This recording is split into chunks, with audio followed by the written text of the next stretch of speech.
Assalamualaikum warahmatullahi wabarakatuh.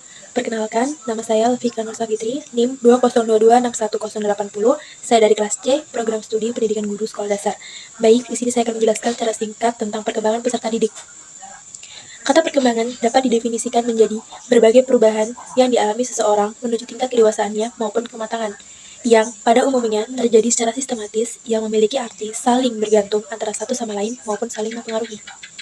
Perkembangan peserta didik merupakan bagian dari pengkajian dan penerapan psikologi perkembangan yang secara khusus mempelajari tentang aspek-aspek perkembangan individu yang berada pada tahap mulai usia sekolah sampai ke sekolah tinggi. Baik, berikut ada 4 perbedaan dari keempat teori, yakni teori empirisme, teori nativisme, teori naturalisme, dan teori konvergensi, dan contoh-contohnya. 1. Ada teori empirisme. Teori ini mengatakan bahwa dalam perkembangan anak menjadi manusia dewasa ditentukan oleh lingkungan dengan pendidikan. Contoh dari teori ini adalah seorang anak berkata kasar karena ia mendapatkan perlakuan yang serupa, baik entah itu dari keluarga maupun dari temannya. Kedua, ada teori nativisme. Dalam teori ini mengatakan bahwa perkembangan manusia dipengaruhi oleh berbagai faktor yang dimiliki individu tersebut sejak ia dilahirkan. Contoh dari teori nativisme ini yaitu, jika kedua orang tua dari seorang anak adalah orang tua yang pandai, maka anak itu memiliki pembawaan sebagai anak yang pandai pula. Yang ketiga, ada teori naturalisme.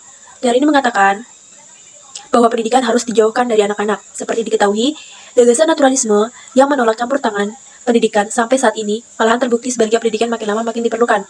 Contoh dari teori naturalisme ini yaitu, anak harus dibiarkan untuk mengekspor dan menjelajahi alam tanpa campur tangan orang tua maupun masyarakat di sekitarnya. Yang terakhir, ada teori dari konvergensi. Teori konvergensi mengatakan bahwa setiap individu telah memiliki bakat, akan tetapi agar dapat berkembang, bakat tersebut harus berada atau menemukan lingkungan yang sesuai dengan individu tersebut. Contohnya itu seperti anak dalam tahun pertama, itu kayak dia belajar mengoceh gitu, mulai belajar bicara dan sebagainya. Dia itu mendengar dan meniru suara dari, entah itu dari ibunya atau dari ayahnya, intinya dari orang dari sekitarnya dia gitu.